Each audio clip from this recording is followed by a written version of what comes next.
us this day our daily bread. Forgive us our trespasses, as we forgive those who trespass against us. Lead us not into temptation, but deliver us from the evil one. Christ Jesus our Lord, for that is the power, Lord, forever. كم بخريستوس يسوس بن شوي سمين الليلويا شيرينات انتي هوروس يسوع باسمنو تيم برسن سنسين بن تيم اسنو تسمع بخريستوس. Our prayers unto your beloved Son, that he may forgive us our sins. شيري سيتس مي سينان بيو اين انطاف مي بخريستوس بن نوتي تي برسينوس يسوع. As the Lord our May have mercy on our souls and forgive us our sins. تي برسينوس مريم تي سيوتوكوس يسوع تي بروستين تي سيتنو تنتي بجنس تي مترومي. In our behalf, for Christ you bore, they may grant us forgiveness of our sins. Sherene oti parthenos ti oro emmienali isini sherem shoshoet ti bengenos are ekfunan nimma We ask you to remember us, O our faithful advocate, before our Lord Jesus Christ, that he may forgive us our sins. ربسول سلم مريم خني في قوة صايب شو يسوي نامم باسم ريت الصبم of Eriego. As David has said in the book of Psalms, the queen stood at your right hand, O King. سليمان دعاها في نشيد الأنشاد قال أخت صديقتي مدينة الحقيقية أورشليم. For he has given us symbol of her in many high names, saying, Come out of your garden, O choicest aroma. شيريني أوتي بارثينوس تيورو إمينا نيسيني شيرب شوشون تبن جنوس أريك فونان إيمانوئيل. We ask you to remember us, O our faithful advocate, before our Lord Jesus Christ, that he may forgive us our sins. ميخائيل بأرخون الناني في أوي إنصف إت أوين شرب خني تاكسيس أنجيليكون إفشمشم بيمسو إم إفشويس. God sends unto us his mercy and compassion through the supplications of Michael, the great archangel. وتكمل الأسمار بطلبات ميخائيل لأنه قريب إلى الله يسأل عنا. All good honor and every perfect gift comes to us from on high, from the Father of light. مارن هو سنتنتي أنتن وشتن تتريس سواب اتقوين وموسيوس اثمين بولشايني. Intercede on our behalf, holy archangel Michael, the head of the heavenly, that he may forgive us our sins. ماركوس بي أبوستولوس أو بي إيفانجيلستيس بي مترخانيم كم انت بي مونوجينيس النوتي. You have come and enlightened us through your gospel and taught us the Father and the Son and the Holy Spirit. واخرجتنا من الظلمة إلى النور الحقيقي وأطعمتنا خبز الحياة الذي نزل من السماء. All the tribes of the earth were blessed through you,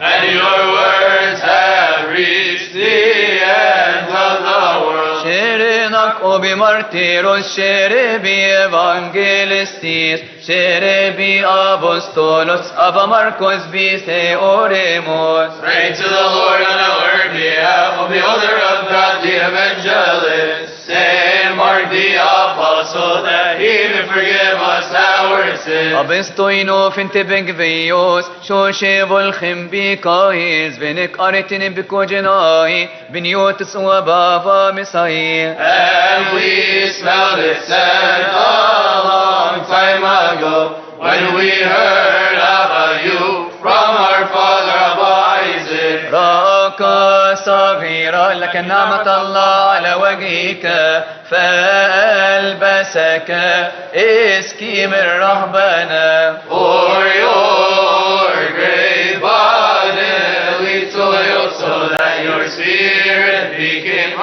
temple of the Holy Spirit. بأوين غارم بجفيوس شفر أوين بن فيوس أوتك بسيشي سواب استبيجن نفسيشي. Your life is amazing and your struggle is great. Your splendor is exalted in the heavens. طوباك بالحقيقة يا أبانا القديس البر أنبا مصايل السائح حبيب المسيح. Pray to the Lord on our behalf, our holy righteous Father Abba, Messiah and Korite, that He may forgive us our sins. شو بإنسو إرسوم سيبون خنمت شو سي طريقين خيتو وتنشو سنبترنتسي أوتوكوس تو ينبرسن سنسيوني في. Ask of Him whom you have borne, our good Savior, to take away our troubles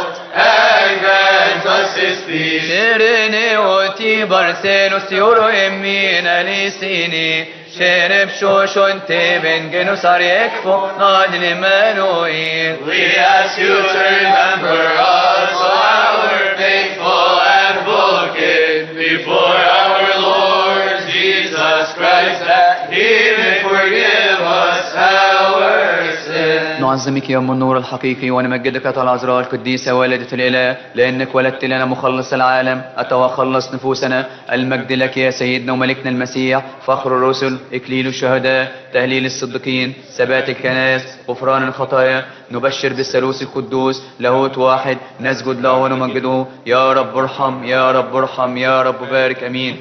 Truly we believe in one God, God the Father, the Lord, creator of heaven and earth and of all things seen and unseen.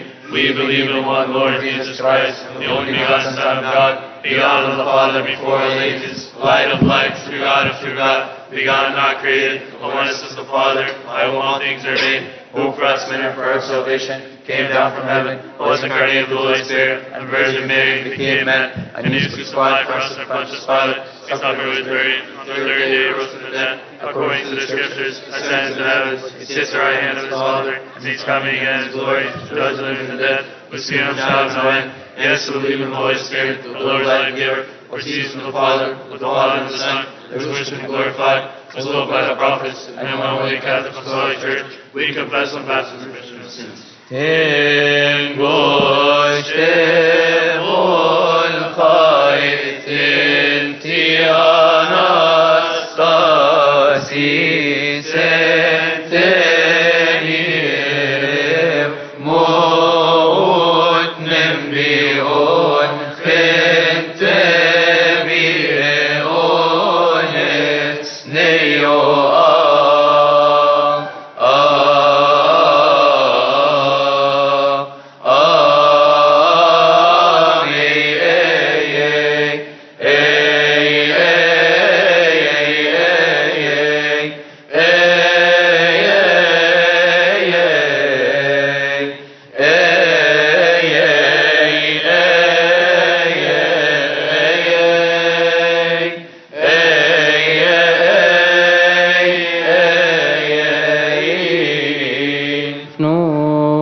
شنهيد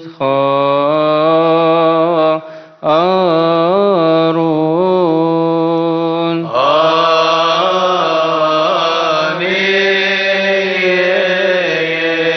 آمين سوتم إيرون آمين إيرون آريرون آري بويثن إيرون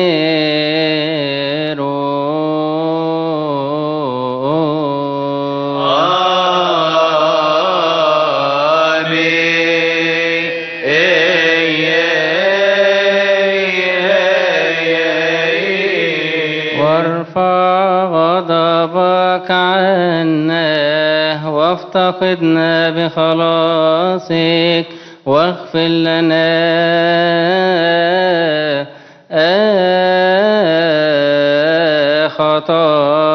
خطايانا آمين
إتنون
ليس لنا دل عند ربنا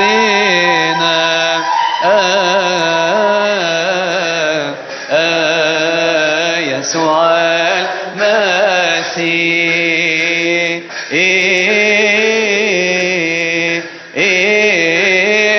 سوى البطء كي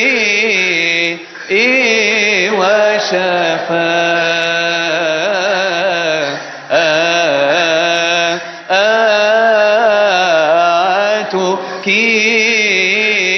يا سيدتنا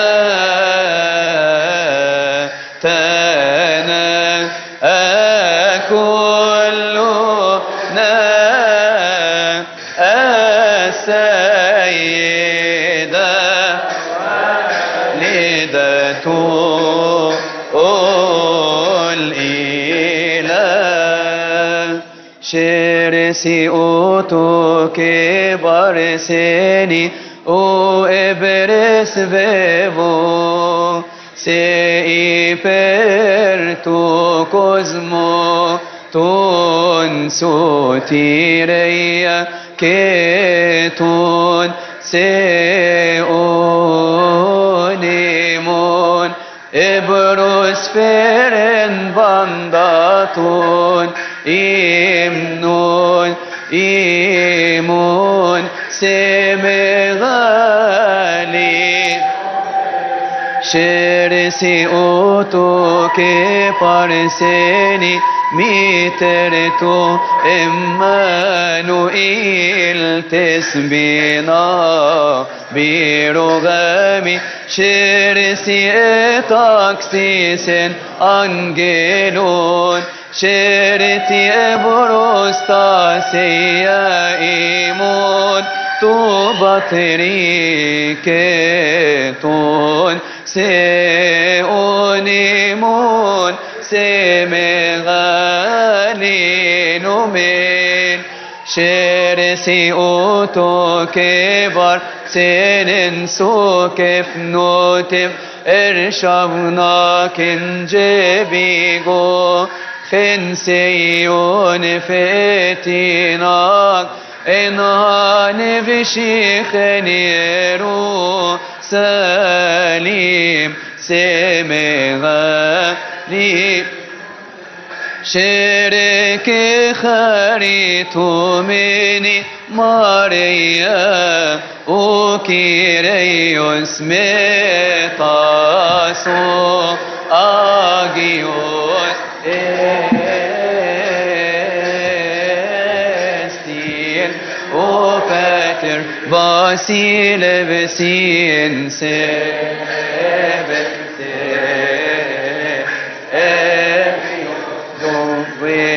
sen zoksen dovnevmatuak zike osestin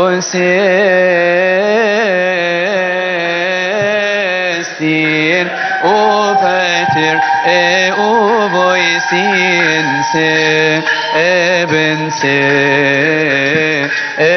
eviozoinin iboraneyon Tobnevmatu Ipanos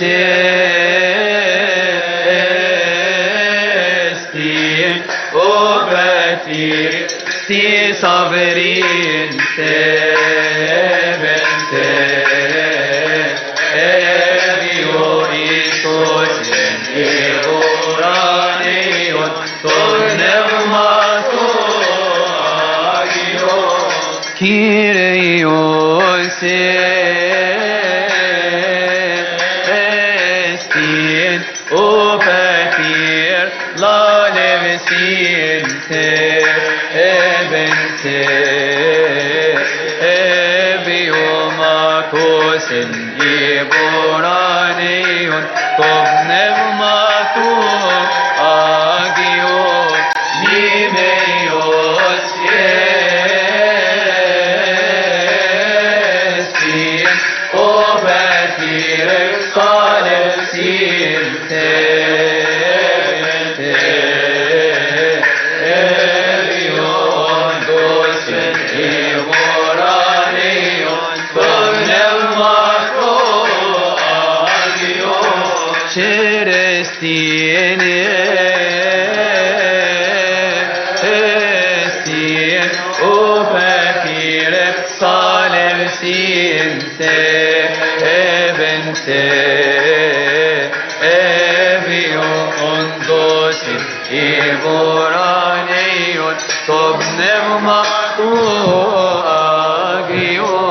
سبع مرات كل يوم من كل قلبي أبارك اسمك يا رب الكل. I remember your name and I was comforted, O King of the ages and God of all gods. يسوع المسيح إلهنا الحقيقي الذي أتى من أجل خلاصنا متجسدا.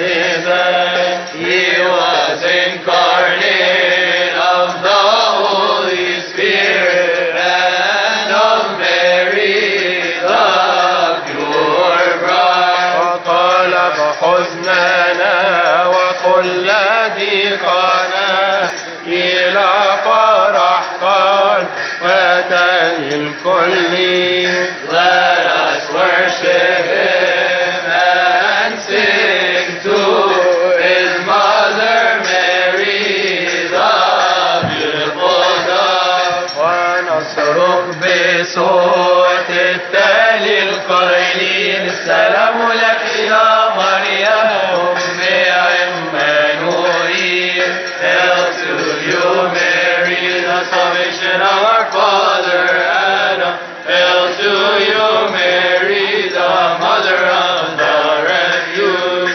Hail to you Mary, the rejoicing of Eve. Hail to you Mary, the joy of all generations. السلام لك يا مريم فرحبي للبار. السلام لك يا مريم من العذراء الحقيقية. السلام لك يا مريم قال نوح. السلام لك يا مريم غير الدنسة الهادئة. Hail to you Mary, the grace of Abraham. Hail to you Mary, the unfitting crown. Hail to you Mary, the redemption of Saint Isaac. Hail to you Mary, the mother of the holy. السلام لك يا مريم سالي ليعقوب. السلام لك يا مريم ربوات مضاعفة. السلام لك يا مريم فخري يهوذا. السلام لك يا مريم أم السيد. Hail to you Mary, the preaching of Moses. Hail to you Mary, the mother of the Master. Hail to you Mary, the honor of Samuel. Hail to you Mary, the pride of Israel. السلام لك يا مريم ثبت أيوب البار. السلام لك يا مريم الحجر الكريم السلام لك يا مريم أم الحبيب السلام لك يا مريم ابنة الملك داود Hail to you Mary the friend of Solomon Hail to you Mary the foundation of the righteous Hail to you Mary the redemption of Isaiah Hail to you Mary the healing of Jeremiah السلام لك يا مريم علم حسقيا السلام لك يا مريم يا مجانية السلام لك يا مريم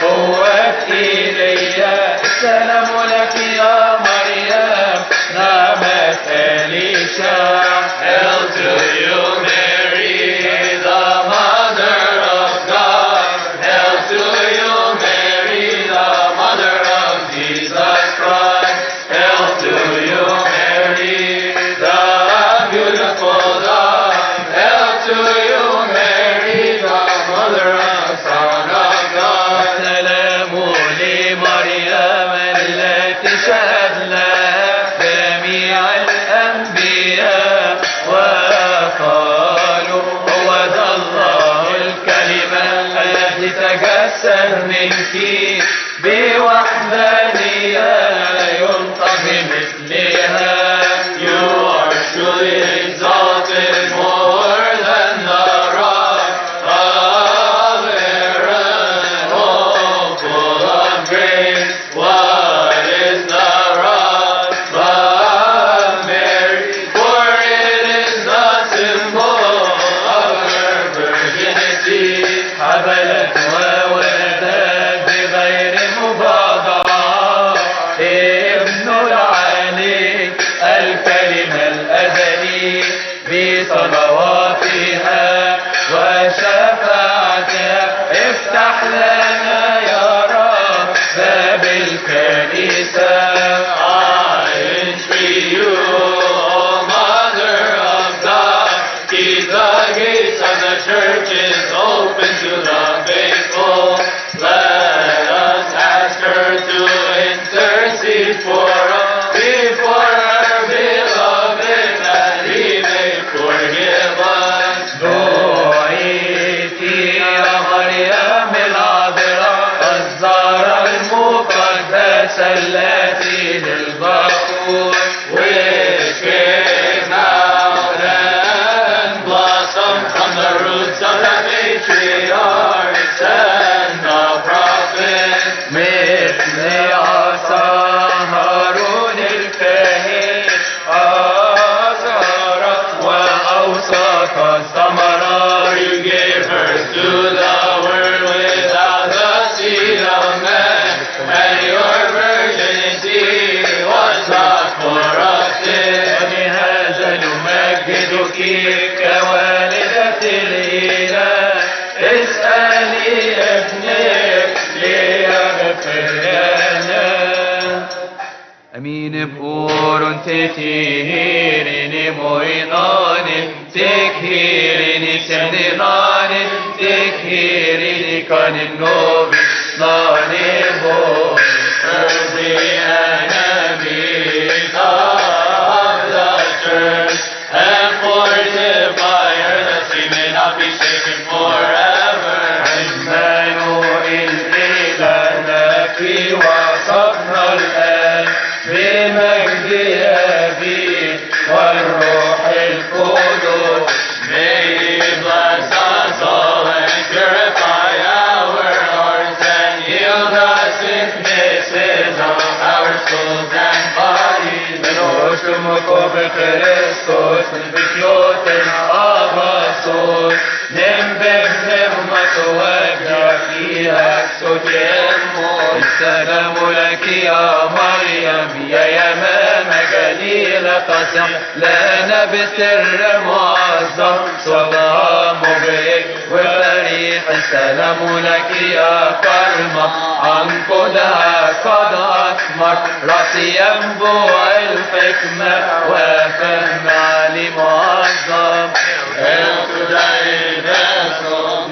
before the beginning of time, containing the light of light in the Father's bosom at all times. Hail to you, treasure, carrying all mysteries. Through you the promise was fulfilled to all of your fathers. السلام لك يا مظلة أب الآباء إبراهيم، حكمة خفية وظهرت اختار فيها كل فهيم. السلام لينبوع إسحاق مروي الزرع المثمر، السلام لفجر مشرق أشرق في عالم مبصر. Hail to the joy of Jacob, all the blessing you, the comfort of all people, through her the was removed. Hail to the famous field with a gem in its midst, Joseph found it so pure, surpassing all treasure. يا حقل نقي مبرور وفي وسط خالق لا يرى، سيار المشجوب مبرور له العظمة والسلطان. سلام لسفينة نوح والنجمة البدرية، إشراق الفجرية له نور كل البرية. Holy until filled which no man has planted, its planting was water through the Holy Spirit. Hail to the created one, whose creator is in her womb. By his hand she was made, and of her he was born. باقي من سرك متعالى عجيب ورهيب، اختار عقل في أمرك بل وعقل كل نجيب. ما بهج نورك في ضياء يوضع على أهل الظلمة، عبدك إبليس أبواب صيروا أهل النقمة. Therefore woe to me, life has blind in her perceived. The blind doesn't take the laborers, but no it did I receive. Winter and summer have passed, I did not attain salvation.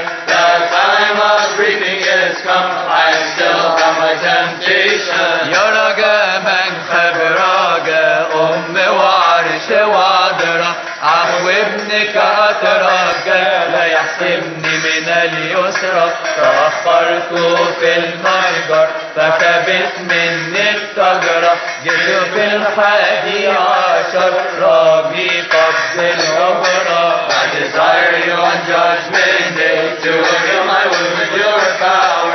The time of my departure is near in that bitter hour. Help me, I am in bondage. Oh, pleasure, I belong to your goodness. Crown me with victory. Grant me tomorrow's wages. مع كافة المسيحيين أجمع يكونوا في سلام، وشفاعتك طالبين يا شفيع في الأنام. فسر اسمك بأفواه كل المؤمنين، الكل يقولون يا إله عصا مريم أعنا أجمعين.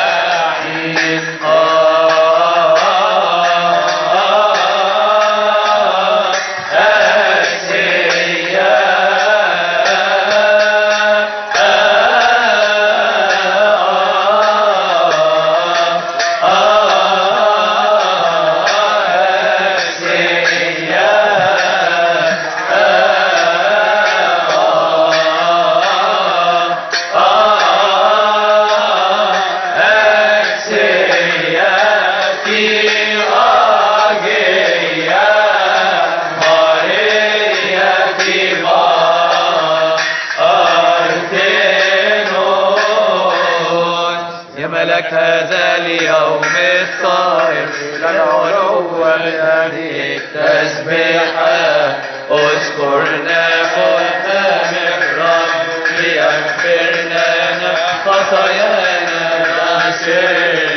Heal them, those who slept will repose them, and all our brethren in distress, help us, my Lord, and all of them. يباركنا الله ونبارك اسمه القدوس في كل حين تسبيحته دائما في أفواهنا تكبر ونجيب يوحي بشيرنا من نمار القوة لتريا سجيك وانتروش المسلكيون إليانا يشوي إليانا يشوي إليانا يشوي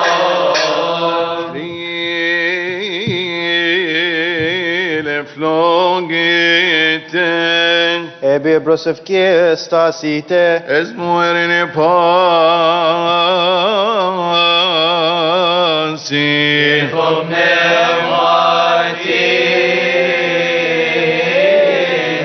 أيها السيد الرب يسوع المسيح إلهنا الذي خاطب تلاميذه القديسين ورسل الأطهار المكرمين قائلا أن أنبياء وأبرارا كثيرين اشتهوا أن يروا ما أنتم ترون ولم يروا وأن يسمعوا ما أنتم تسمعون ولم يسمعوا أما أنتم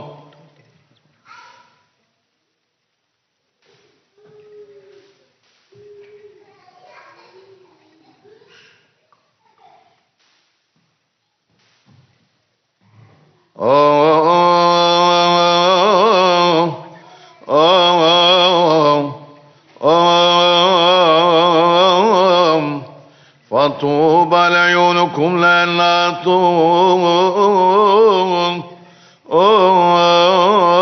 تبصر وأن يذانكم لأنها تسمع.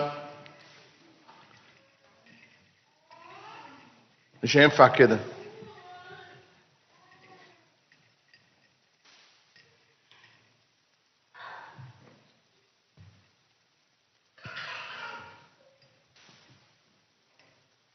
فلنستحق أن نسمع ونعمل بأناجيلك المقدسة through the prayers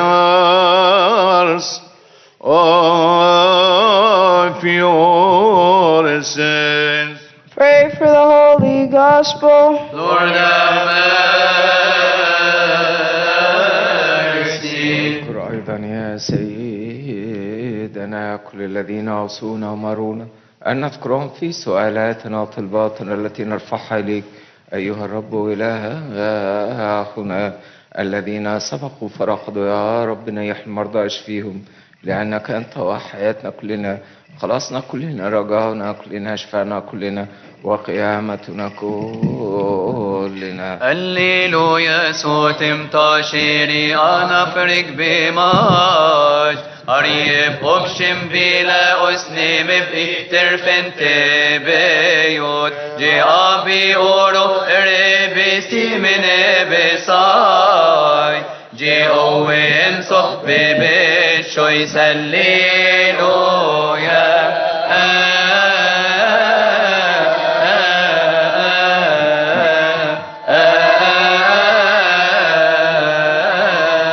Stasite metavovo ateo akoso metuagio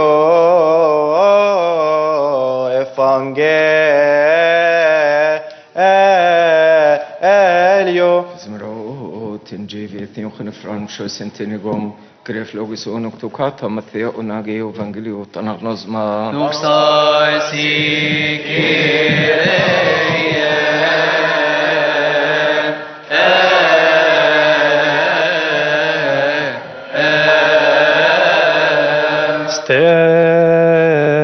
Stand in the fear of God and listen to the Holy Gospel.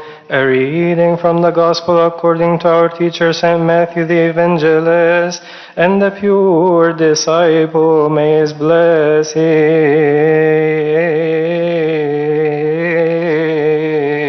Be with us.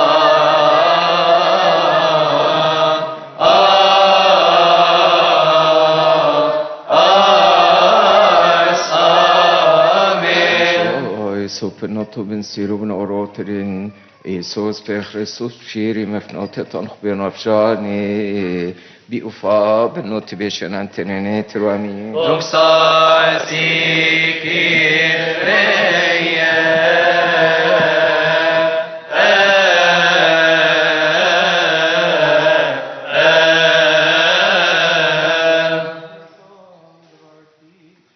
David the prophet but know that the Lord has set apart for himself. But know that the Lord has set apart for himself him who is godly, and the Lord will hear when I call to him. The Lord lift up the light of your countenance upon us.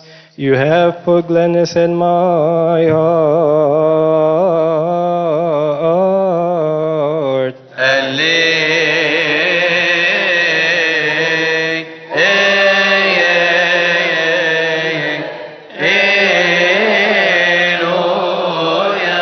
Blessed is he who comes in the name of the Lord, our Lord, God, Savior, and King of us all, Jesus Christ, Son of the living God, to whom is glory forever. Amen. At that time, Jesus answered and said, I thank you, Father, Lord of heaven and earth, that you have hidden these things from the wise and prudent, and have revealed them to babes. Even so, Father, for so it seemed good in your sight. And all things have been delivered to me by my Father, and no one knows the Son except the Father, nor does anyone know the Father except the Son, and the one to whom the Son wills to reveal him. Come to me, all you who labor and are heavy laden, and I will give you rest. Take my yoke upon you and learn from me, for I am gentle and lowly in heart, and you will find rest for your souls. For my yoke is easy and my burden is light. Glory be to God forever. Au mission sime shita yo arici senso eotero tiro genso bebshoshon nibarstenus Tisiotokos Maria Jef Esmarot Jef Yotim Shiri Nembeb Nehma Es Owe Titireya Sejike Hot Tinosh Temos Sentiona نحن مستحقين وكل بشكر يا أبانا الذي في السماوات. قدس اسمك ليأتي ملكوتك، تكن مشيئتك كما في السماء كذلك على الأرض. خبزنا الذي غدا أعطينا اليوم، واغفر لنا ذنوبنا كما نغفر نحن أيضا المذنبين إلينا، ولا تدخلنا في تجربة لكن نجينا من الشرير. بالمسيح يسوع ربنا، لأنك الملك والقوة والمجد للأبد. آمين. Med Kristus Isus ben sois, Skifalas imon siu grego klinati. nobion so Kyrie, Komen siu metavovo. Amen. Irini Fasi. So merciful Lord Jesus Christ, the only begotten Son and Logos of God, the Father who has broken every bond of our sins, who saved and life-giving suffered, who breathed into the faith of his saintly disciple and holy apostle, and said to them, receive the Holy Spirit. If you forgive the sins of any, they are forgiven. If you retain the sins of any, they are retained. Now also our Master, you have given grace through your holy apostle to those who for a time live in the priesthood in your holy church to forgive sin upon the earth, and to bind and lose every bond of iniquity. Now also we ask and entreat your goodness, favor of mankind, for your servant, my father, my brethren, and my weakness, نحن ذكرنا ما رحمتك وربط أقطعنا وربط أخطين كنا قد أخطأنا ليك بشيء بعلم أو بغير علم أو بجزع قلب أو بالفكر أو بقول باركنا طهرنا حللنا سائر شعبك من رتك الصالحة المقدسة إلى الأبد آمين. Amin. Kyrie eleison, Kyrie eleison, Kyrie eleison.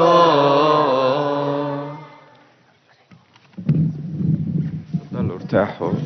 يباركنا ويشرفنا ويفرحنا قدس أبونا الحبيب أبونا مايكل أرتين ملاك كنيسة ماري مرقس في بوسطن، فبركته تكون معانا وبنرحب بتسوني وربنا يبارك كده وصلواته عنا لتأتي الخدمة بثمارها 30 و60 و100. زي ما احنا عارفين ما زلنا بنتأمل في الإصحاح 12 من رسالة روميا، والنهارده قدس أبونا الدور لها في الآية اللي هيكلمنا فيها.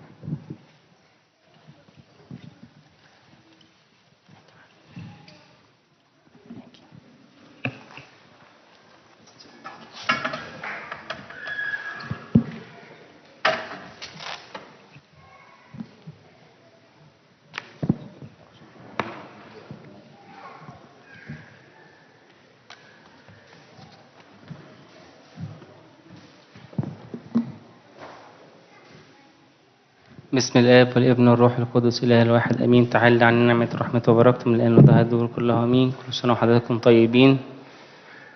النهاردة التأمل عن والدين بعضكم بعضا بالمحبة الأخوية. حد فاهم إيه هي المودة؟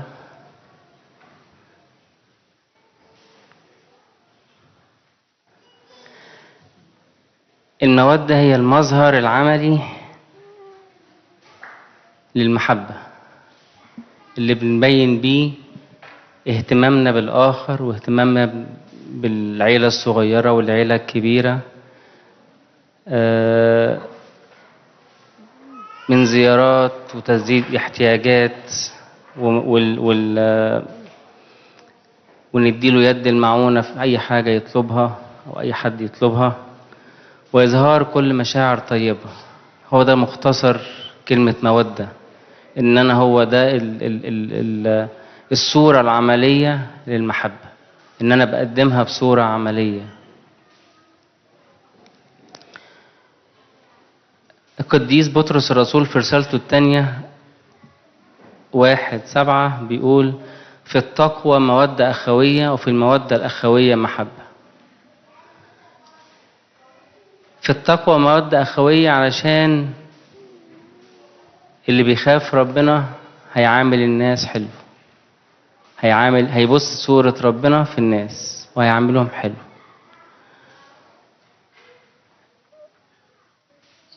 ففيليبي 2:3 بيقول: لا شيء بتحزب أو بعجب بل بتواضع حاسبين بعضكم البعض أفضل من أنفسهم. وبيقول في مزمور 49:20: إنسان في كرامة ولا يفهم يشبه البهائم التي تباد. يعني بالكرامة اللي ربنا ادهالنا ديت لازم نقدم مودة، ولازم نكون في شبه صورة ابن الله. ايه هي الكرامة الحقيقية؟ حد عارف ايه هي الكرامة الحقيقية؟ جت امتى الكرامة دي للأرض؟ في صورة الله ومثاله من أول سفر التكوين، لما ربنا قال هيخلق الإنسان على كشبهنا وكصورتنا، في صورة الله ومثاله. في ابن الله آدم أول مخلوقات ربنا. في التواصل مع ربنا، في التواصل مع الله، في الطبيعة وفي الضمير اللي ربنا وضعه فينا اللي هو الروح القدس، وفي الأنبياء في تعاملنا مع الأنبياء. الكرامة الحقيقية في تجسد ابن الله. الكرامة الحقيقية في مسكن الروح القدس اللي هو احنا مسكن الروح القدس، فالكرامة لينا. الكرامة في الإفخارستية اللي بناخدها كل يوم، اللي بتعلمنا ازاي نكون أمناء كما تريدون أن يفعل الناس بكم افعلوا أنتم أيضا هكذا بهم. الكرامة الحقيقية في الأبدية لما نوصل كلنا للسماء ونقدم حساب قدام ربنا.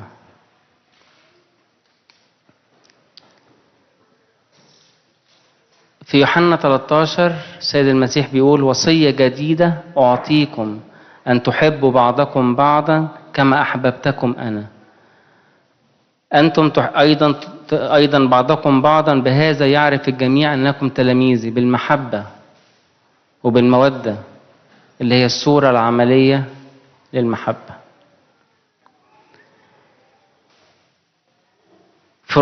في رومية 15 بيقول لذلك أقبلوا بعضكم بعضا كما أن المسيح أيضا قبلنا لمجد الله. لازم نقبل بعض. من غير محبة مش هنشوف ربنا. من غير محبة زي هنخش السماء. من غير محبة مش هنغفر.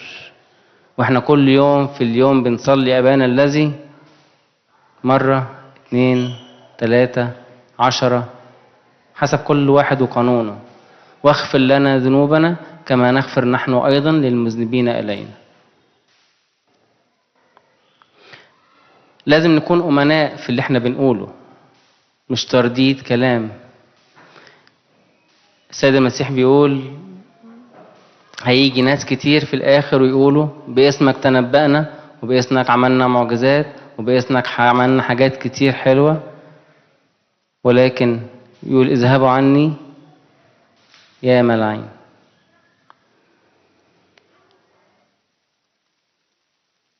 في رسالة القديس بطرس الأولى 4:9 بيقول كونوا مضيفين بعضكم بعضا بلا دمدمة. يعني أضفت حد وعملت حاجة حلوة ما سمعوش كلام بعد كده صعب. عملتها بمحبة طلعت لربنا بمحبة. ما رجعش وفكر أقول أصل ده ما يستاهلش، أصل دي ما تستاهلش، الناس دول ما يتمرش فيهم. مش كلامنا. احنا للأسف we adopted bad culture to our Christianity. أخذنا طبع وحش في مسيحيتنا. اتطبعنا بطباع مش بتاعتنا، بطباع مش بتاعت ولاد ربنا للأسف.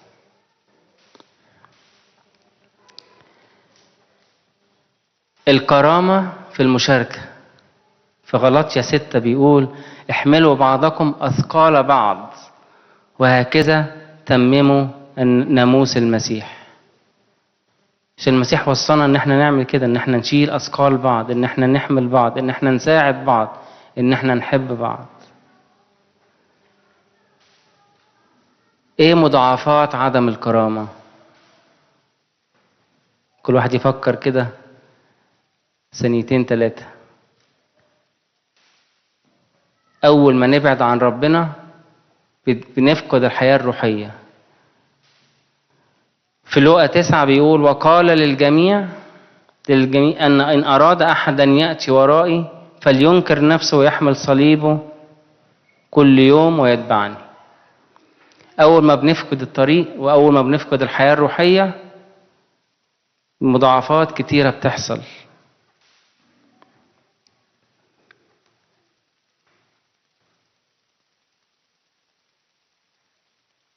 تاني حاجة بعد الحياة الروحية بتعمل ايه؟ ايه اللي بيطفي؟ المحبة. المحبة بتطفي جوانا، ما بنكونش طايقين حد قدامنا. لأن كل الناموس في كلمة واحدة يكمل تحب قريبك كنفسك. في غلاطيا 5:14 كل الناموس بيتمثل في كلمة واحدة بس، حب قريبك كنفسك. ولما الشاب الغني جه للسيد المسيح بيقول له ماذا أفعل لكي أرث الحياة الأبدية؟ قال له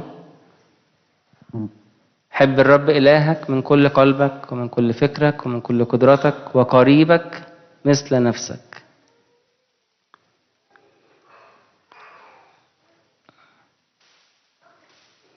في رومية 15:2 فليرضي كل واحد منا قريبه للخير لأجل البنيان.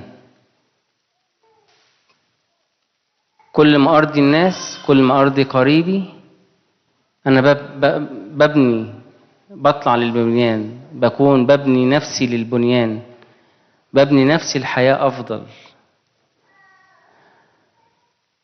قديس ماري إسحاق السرياني بيقول قول حلو خالص عن الشكر، والشكر مرتبط بكل الفضائل. شكر الذي يأخذ يحرك معطي المواهب إلى ما هي أعظم من الأولى. الذي لا يشكر على الصغار فهو كاذب وظالم إن قال إنه يشكر على الكبار. فهمتوه ولا أقوله تاني؟ شكر الذي يأخذ، مين اللي بياخد؟ أنا اللي باخد. يحرك معطي المواهب، يحرك ربنا إلى ما هي أعظم من الأولى، هيديني أكتر. كل ما أشكر ربنا من جوايا مش بس باللسان، ربنا يديني أكتر.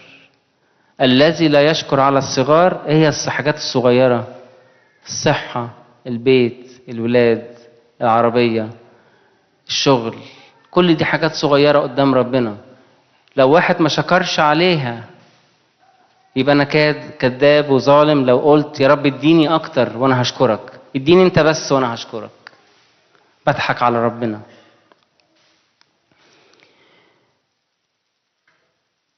من المضاعفات كمان الفرح. بفقد فرحي خالص، ولا طايق نفسي، ولا طايق اللي حواليا، ولا طايق أشوف حد، ولا طايق أجي الكنيسة، وبطل صلاة، وبطل التناول، وبطل كل حاجة. فكروني احكي لكم قصة في الآخر على النقطة دي بالذات، بس لو ما فكرتنيش هنسى.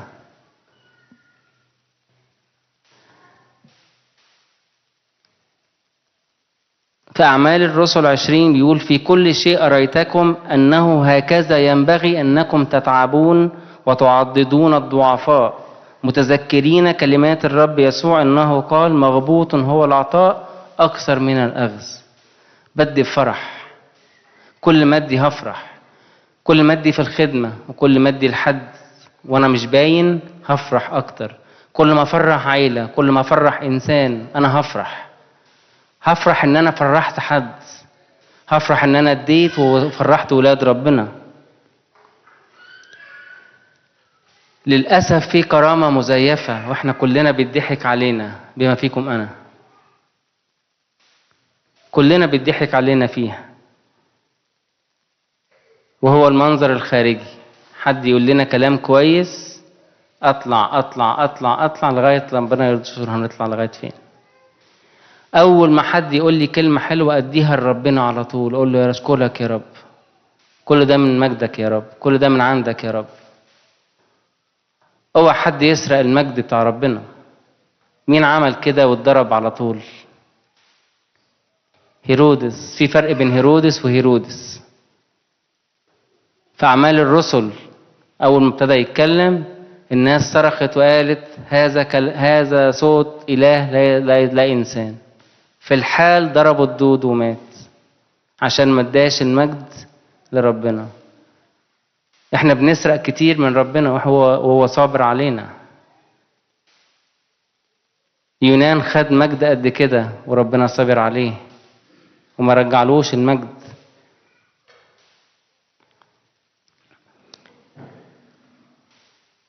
الكرامة المزيفة هي العلم. فاكر بعلمي وبدراساتي وبالدكتوراه اللي معايا ان انا عملت حاجة، ولكن كل ده من عند ربنا. ربنا هو اللي قال لفلان ابقى كويس، فلان ابقى وحش، فلان يشتمه، وفلان يديله على دماغه. ربنا هو اللي بيقسم، هو اللي بيدي. كل ده بقى أساسه إيه؟ تفتكروا أساسه إيه؟ الذات، الإيجو اللي عندي، إن أنا مش قادر أشوف حد أحسن مني، إن أنا مش قادر أشوف حد كويس. الإيجو بتاع الإنسان ده بيضيع الإنسان خالص. الذات بتعمل عدم طاعة، وخصوصا لأب الاعتراف. أنبا أنطونيوس شاف 4 مراتب في السماء. أول مرتبة مريض شاكر، إنسان مريض وبيشكر ربنا. تاني مرتبة واحد بيسمع كلام أب اعترافه. تالت مرتبة واحد بيعمل عمل رحمة. رابع مرتبة إنسان عايش في البرية، مش بتاعتنا دي لسه شوية. ورفع مرتبة الإنسان اللي بيسمع كلام أب اعترافه للمرتبة الشهادة، للمرتبة الأولى. تفتكروا ليه؟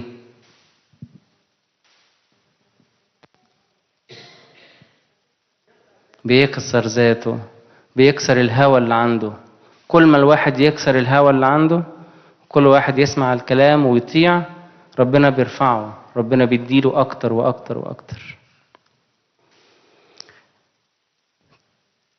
تالت حاجة رفض المشورة، ان انا برفض مشورة اي حد. يمكن اسمع لمشورة وداني، مشورة ناس مش حلوين، مشورة ناس بتحسني ان انا اعمل شر. كمان كثرة التذمر والإدانة. الإدانة بتضيع الإنسان. الإدانة ما بتخليش ربنا راضي عن أعمالي. الكذب، ان انا اكذب على نفسي واكذب على الاخرين. في رومية 9:1 بيقول: اقول الصدق في المسيح يسوع، لا اكذب، وضميري شاهد علي بالروح القدس.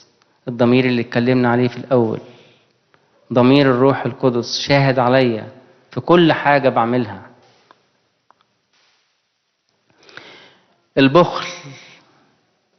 البخل بس مش في العطاء، البخل حتى في المشاعر. تاني حاجة الأنانية، الإنسان يكون شايف نفسه وبس. بيقول كده: أنا ما وما بعدي الطوفان. محدش ورايا، محدش قدامي، أنا وبس. الناس هتقول عني إيه؟ هبقى عامل ازاي؟ الناس شايفيني ازاي؟ انا وبس. مستقبلي وممتلكاتي وخدماتي وكلمتي وبس. الأنانية في التصرف في المواقف، ان انا عايز اخد بس مش عايز ادي. افضل اخد اخد اخد ومش عايز ادي. اخد النصيب الاكبر، اخد الحاجة الكبيرة، اخد التفاحة اللي شكلها كويس وجميل مش منقطة. رغباتي وبس، اهتماماتي تعلو على اهتمامات الناس التانية والآخرين.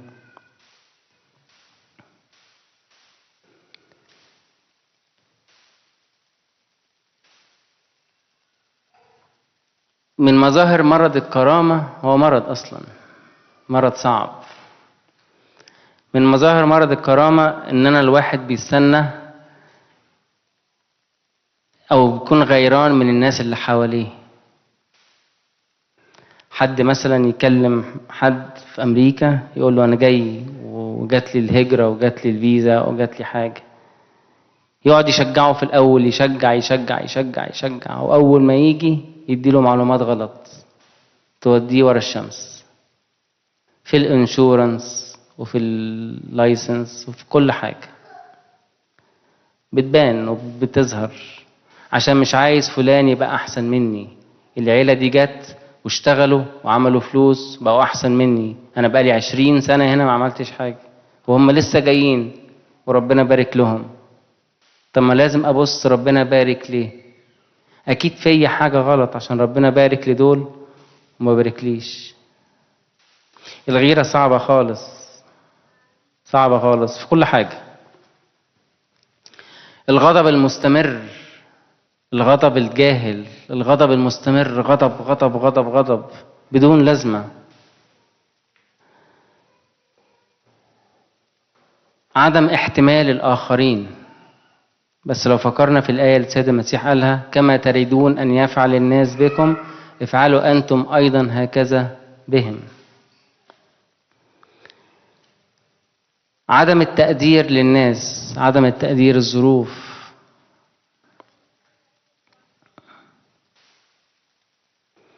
من مظاهر مرض الكرامة برضو الإحساس المبالغ بالظلم. أنا مظلوم على طول، على طول الخط أنا مظلوم، مع إني لو بصيت وشفت الحقيقة أكيد أنا غلطان في حاجات، أكيد أنا بعمل حاجة غلط، أكيد المدير بتاعي اشتكى عليا عشان أنا عملت حاجة غلط، أكيد الباص بتاعي أنا عملت حاجة غلط فعشان كده اداني جزاء أو اداني أي حاجة. أكيد لازم أكون غلطان في حاجة، لكن أنا أحس بالظلم على طول، إن ده فلان ظلمني في الكنيسة، ظلمني الخدام، ظلمني أبونا، ظلمني سيدنا، ظلمني. إحساس بالظلم على طول. تكبير المواضيع، أهول أهول أهول أهول الموضوع يكون قد كده وأكبره يبقى قد كده، أهدي بيه جبال. كثر الشكوى والتذمر اللي هو بيجي منه عدم الشكر. عدم الثقة في نفسي وعدم الثقة في الناس بيضيع مني حاجات كتير، بيخليني ما ودش الناس، بيخليني ما ادهمش الكرامة بتاعتهم المفروض ياخدوها.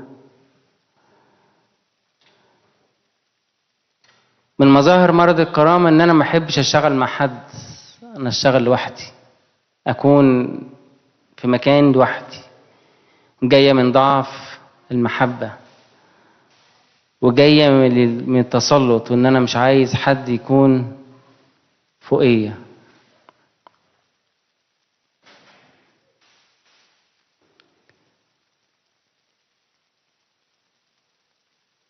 من مظاهر الأنانية في الكلام المستمر. حد فيكم قرأ رسالة القديس يعقوب إصحاح 3؟ كلها من أولها لآخرها بتتكلم عن عضو في جسم الإنسان، عضو صغير خالص في جسم الإنسان. تفتكروا إيه هو؟ اللي بيولع الدنيا وبيهدي الدنيا. ممكن باللسان ده صغنن خالص قد كده يكبر المواضيع، وممكن في ساعتها يصغر المواضيع، يهول ويهين.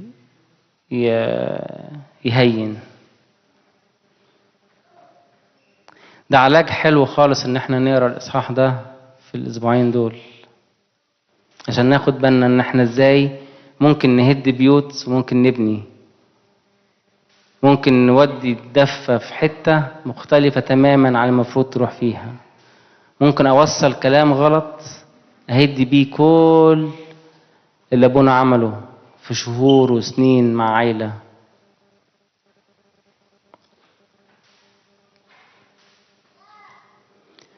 إزاي أوقف عن الأنانية؟ إزاي أتوقف عن الأنانية؟ 3 آر. عارفين حرف الآر؟ 3 آر. ريفرس، أراقب. أراقب فكري، وأراقب مشاعري، وأراقب كلامي، وأراقب المواقف بتاعتي.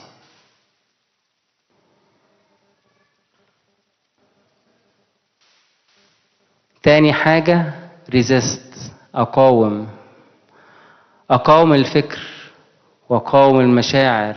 لو مشاعر غضب أقاومها، أقاوم كلامي، كلام النيجاتيف اللي أنا عمال أديه، أقاوم المواقف اللي أنا بعملها وحشة ممكن تزعل ناس كتير مني. 3 R replace، أستبدل وأغير. أبدل نفسي. إزاي أبدل نفسي؟ فكروني برضو بالقصة عشان أنا هنسى، ولو نسيت مش هعرف أرجع تاني. أبدل نفسي إزاي؟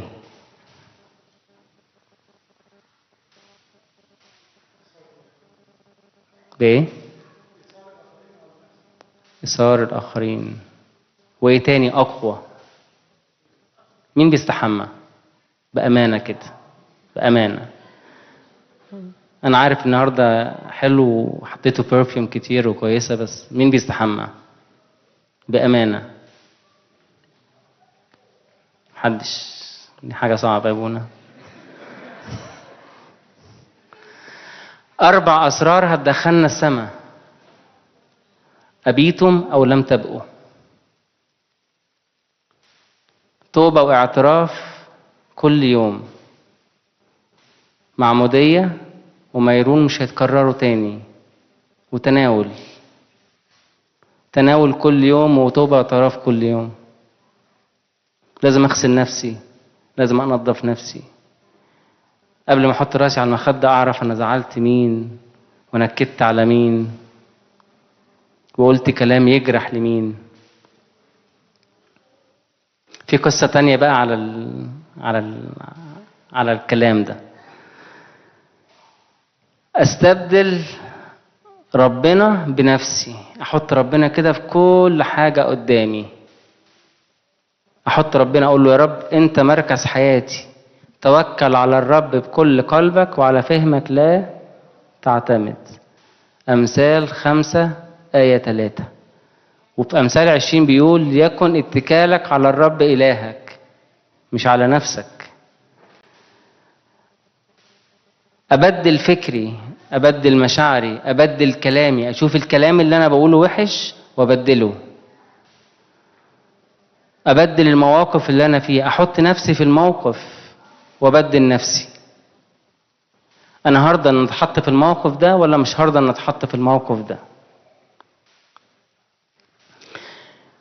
ايه هو العلاج؟ اهرب من الكرامة، اهرب من الكرامة، اشتغل في الخفاء من غير ما اعرف شمالي ماذا تفعل يميني. احرص ان انا اعمل خدمات كتير عشان اكون مشغول على طول. العقل الفاضي معمل للشيطان، ما ادلوش فرصة. في مصر القديمة في دير أبو سفين زمان خالص ما كانش عندهم كنيسة جوه الدير،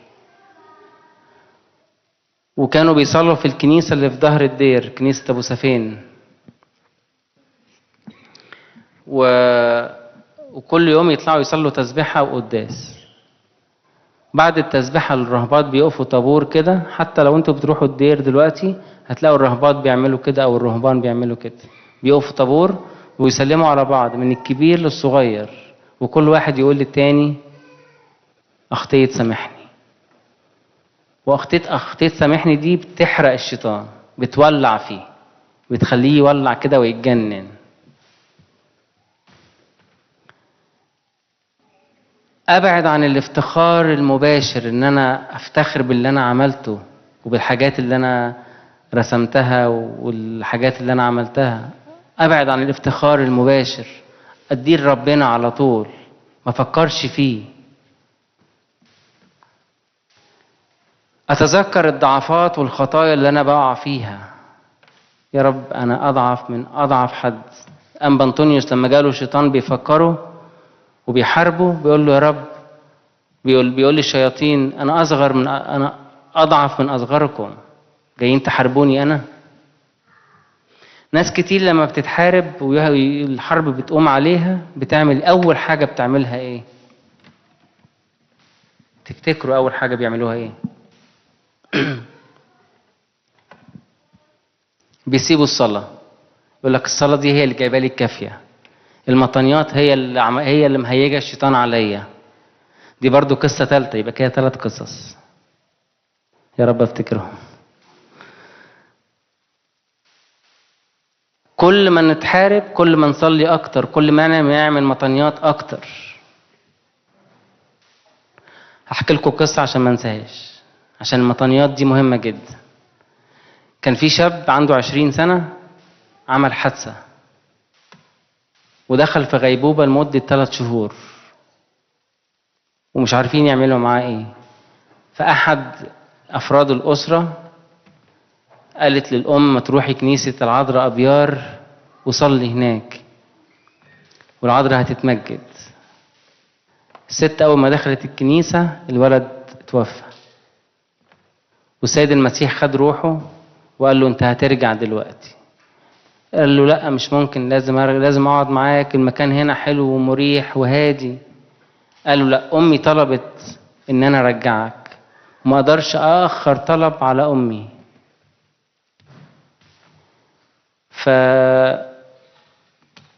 قال له طب ممكن أبوسك في خدك؟ قال له سمحت. القصة دي بيحكيها أبونا بولا صليب من أبيار، موجود على اليوتيوب يعني. قال له طب ممكن أشوف الجحيم؟ أول ما دخل الجحيم صرخ وقال له تخرجني من هنا بسرعة، المكان كئيب. قال له أنت هتنزل تقول لي للناس 4 حاجات. أول حاجة لما يصلوا من قلبهم، عشان يكون في علاقة بيني وبينهم، عشان الصلاة مهمة جدا. الصلاة دي سلم بيننا وبين ربنا وبيننا وبين السماء. فأول ما تقوم الحرب علينا ما ينفعش نوقف، لازم نكمل صلاة. لما يقروا الكتاب المقدس يقروا ويعملوا باللي بيقروه. يعني أحب أعدائك، أروح أنا مولع في أعدائي. أكرم أخوك، أروح أنا شاح إيدي عنه. لما أقرأ حاجة أعملها. 3 حاجة يعملوا مطنيات كتير، عشان المطنيات دي ضد الشيطان. المطنيات دي مش ليا، المطنيات دي ضد الشيطان. 4 حاجة لما يدوا بإيديهم بيدوا للفقير في إيديه، لكنهم بيدوني في إيديا.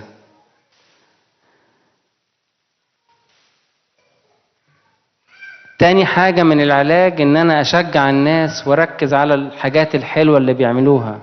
عارفين شاطر ومشطور وبينهما مثلج؟ في علم النفس بيقول ادي الحاجة كويسة وحط في النص الحاجة المسج اللي انت عايز تقولها، ومن تحت ادي برضو حاجة كويسة. يعني أول الكلام وآخر الكلام كلام كويس، وفي النص المسج اللي عايزين توصلوها. أدي كتير، وكل ما أدي كتير بعطاء وحلو بعالج نفسي، إن أنا ما أفتخرش وأكون مناخيري دي فوق خالص أعلى من كل الناس. أحرص على القانون اللي أبونا في الأعتراف بيدهوني وأعمله بأمانة. للأسف الأيام دي الناس بتجادل في القانون. أبونا يقول لهم صلوا باكر والتالتة والنوم، يا ابونا أنا مش فاضي أصلا، أنا ممكن واحدة بس، ممكن صلاة واحدة بس. فأبونا يتململ كده، طب صلي واحدة بس مؤقتا أسبوع. طب أبونا ممكن مزمور واحد بس مش 5 مزامير؟ نزلناهم من 3 صلوات لصلوة واحدة، من 5 مزامير لمزمور واحد. بنفاصل إن احنا نصلي قد إيه؟ الصلاة الكتير والتوبة الكتير والاعتراف الكتير يخلي الإنسان ينزل، نفسه تنزل وهو يعلى.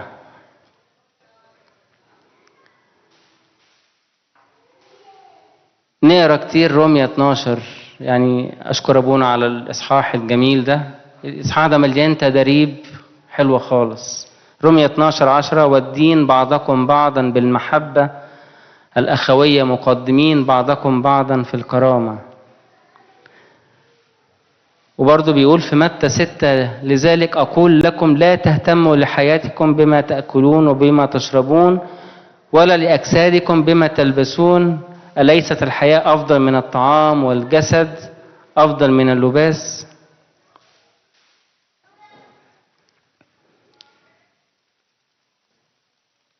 والحاجة الحلوة في رومية 12 كمان بيقول فرحا مع الفارحين وبكاء مع الباكين.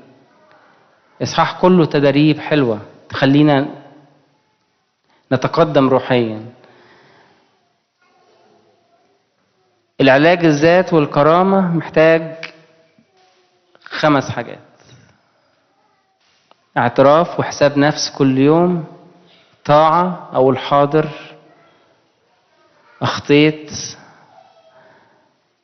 التواضع في المتكأ، أضع نفسي في المتكأ الأخير، ولو ليا كرامة أبونا هيجي يطلعني المتكأ الأول، ولكن ما احطش نفسي في الأول لألا حد يجي أحسن مني ويرجعني أبونا ورا.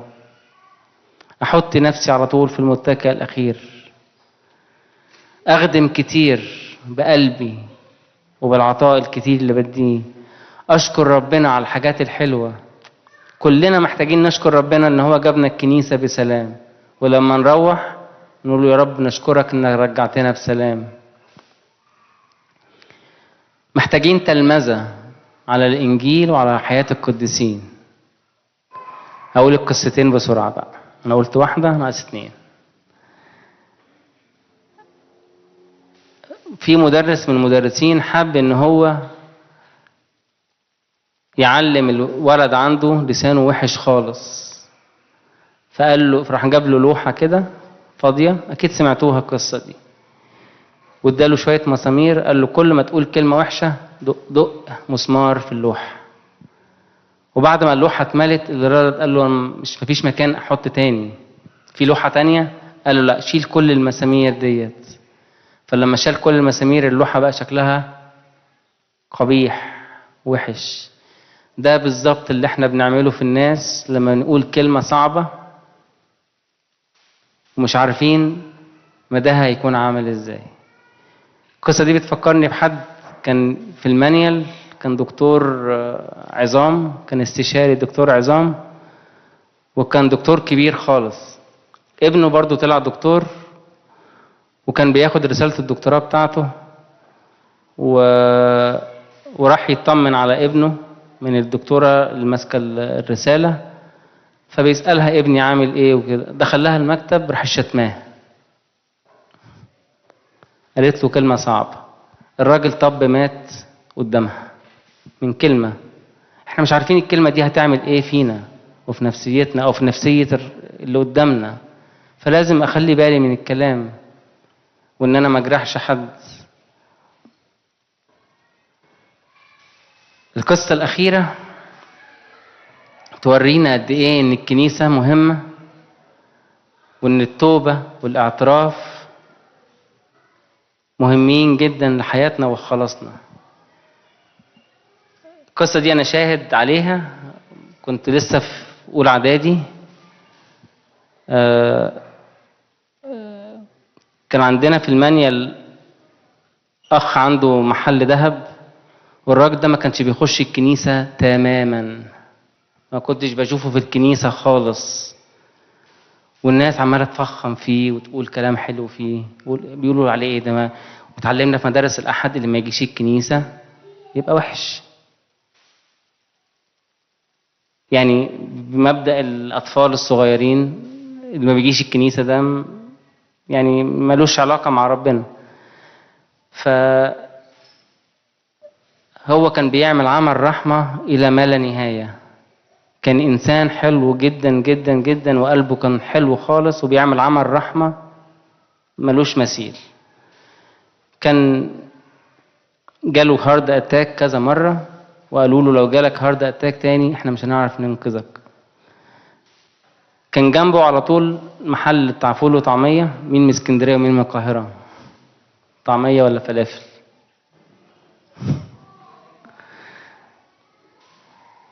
وكان راجل سني، واداله الكتاب عشان يقراه ويهديه ويرجع، ولقى الكتاب اختفى ومش عارف مكانه فين. قلب البيت وقلب المحل وقلب المكتب وقلب كل حتة وما لقاهوش خالص. صادف وجاله هارد اتاك تاني في المحل، حطوه في عربية الإسعاف، مات في الإسعاف. قلبه توقف تقريبا 3 ساعات. كلموا الكنيسة، مراته راحت المستشفى. طبعا المشاعر الطبيعية اللي في مصر زعيق وصويت ولطم الحاجات المشاعر الطبيعية. وفي أثناء ذلك كلموا أبونا، وأبونا جهز الكنيسة، وأبونا قاعد مستني في الكنيسة، والشمامسة قاعدين مستنيين في الكنيسة، وأنا كنت من ضمن الشمامسة، وقاعدين مستنيين ساعة 2 3 4 مفيش حد جه. كلموا أبونا قال لموا كل حاجة وخلاص، مفيش جنازة. طب الراجل مش هيتدفن، مش هيصلوا عليه. شالوا كل حاجة. في الساعة ونص ديت اللي مات فيها السيد المسيح خده. القصة دي موجودة على الإنترنت، بس مكتوب ملاك أخد روحه، مش السيد المسيح، بس هو اللي خد روحه كان السيد المسيح. خدوا زوروا الفردوس، ووراه جزء من أهله ومن أصحابه وناس لسه ما ماتوش ومكانهم موجود في الفردوس. ووراله الجحيم وناس من أصحابه موجودين في الجحيم.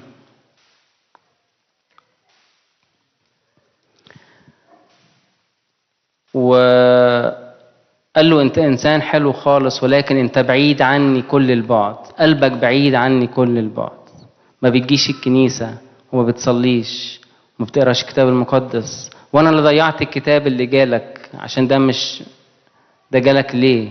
أنت بتقرا ليه حاجة مش بتاعتك؟ وقال له أحداث هتحصل في المستقبل، وقالها لمراته. قال له هديك فرصة 16 يوم إنك تتوب وترجع وتصلي.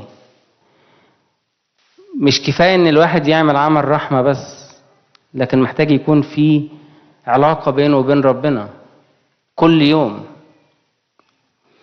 الراجل نزل قعد 16 يوم بالعدد، قرأ فيهم الكتاب المقدس كله، اعترف كل يوم، كان بيجي الكنيسة كل يوم. كان أبونا موسى الجوهري كان لسه ما جاش، الراجل اتوفى في مارس 90، وأبونا موسى جه أمريكا، خدم في بوسطن ديسمبر 90. بس خد الأنبا غريغوريوس قال له لا حل ولا بركة تقول أسماء الناس اللي أنت شفتهم، عشان يمكن ربنا يديهم توبة في آخر لحظة. منهم كهنة وأساقفة. أنا مش بحب أقول البارت ده، بس للأسف منهم كهنة وأساقفة. عشان نخلي بالنا إن إحنا لازم نكون واعيين لحياتنا، ما نرجع بحد مين بيعمل إيه، مين بيسوي إيه، ما نرجع. أنا مسؤول عن خلاص نفسي. الذي خلقك بدونك لا يستطيع أن يخلصك بدونك. الراجل قرأ الكتاب المقدس وكان جاهز، وكان نايم في البيت يوم النياحة بتاعته، وكان عارف الميعاد وعارف في الوقت والتوقيت بالتوقيت. وكان شايف مين طالع على السلم، كان شايف الست اللي بديك تنظف البيت، فقال لمراته قولي لها تمشي، ام فلان هتيجي تتخبط الشقة، قولي لها تمشي، انا عايز امشي في هدوء. قال لها بنتك هتتعبك. هي مراته ما قعدتش كتير بعديه. بنتك هتتعبك وتكون شوكة في رقبتك ومش هتسمع كلامك وهتعمل حاجات مش كويسة. بنتها ما حضرتش الجنازة بتاعتها، وفعلا تعبتها جدا في آخر أيامها. انظروا إلى نهاية سيرتهم فتمثلوا بإيمانهم. ربنا مش هيظهر لكل واحد فينا، ربنا ظاهر كل يوم على المذبح. ربنا بيدينا مسج كل يوم على المذبح. ربنا بيدينا مسج كل يوم من خلال القراءات اللي بتتقري علينا. هل أنا مركز في القراءات، عمال ألعب في التليفون، عمال أبعت تكست مسجز، عمال مركز في الفيسبوك، بصحى الصبح أقول له يا رب صباح الخير ولا جود مورنينج فيسبوكي؟ بعمل إيه كل يوم الصبح؟ بخلص قانوني ولا بتهاون في القانون بتاعي بتاع الصلاة؟ ربنا يدينا حياة الاستعداد، ويدينا حياة المودة الحلوة، المودة اللي هي الشغل العملي أو الطريقة العملية للمحبة. لإلهنا كل مجد وكرامة إلى الأبد آمين.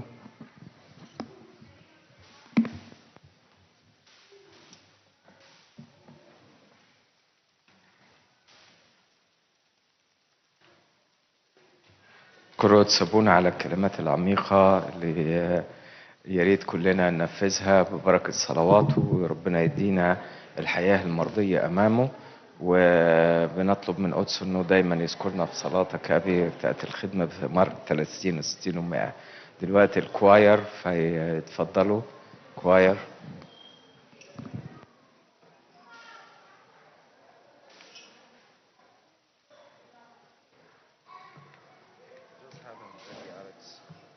Like on the stands or whatever, just give it to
الكواير اللي احنا سمعناه ده سمر كامب، فبنشكر مدام إيناس، مدام ماري، كل اللي ساعدوا، وريمون ومريان على تعبهم، حفظوا الولاد، فربنا يعوضهم كل خير.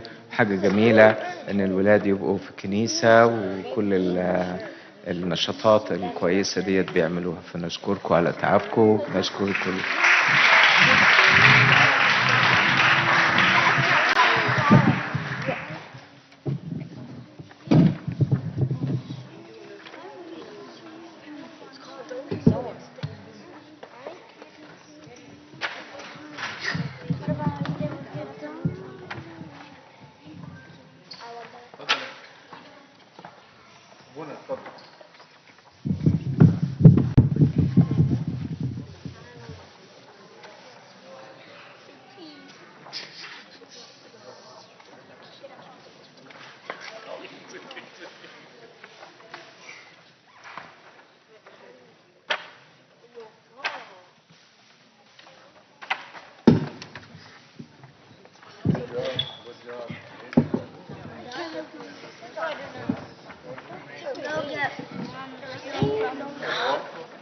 سلام على ابونا ابو.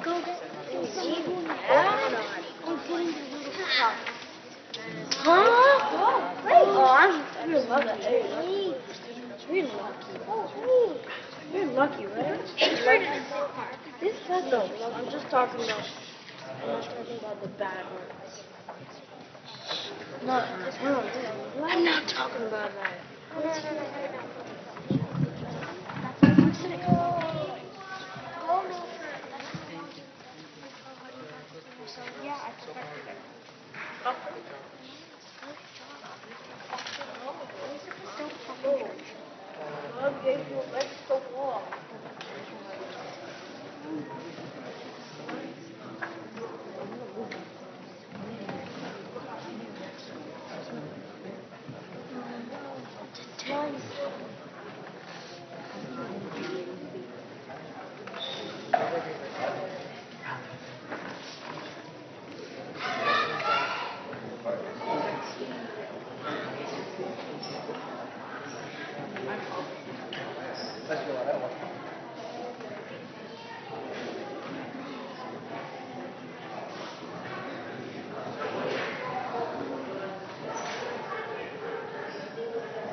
Io che agumne pmatikenik, che sosionan sonionon avintin hocevan, Jehovah sois, Jesus Christus ist Monemo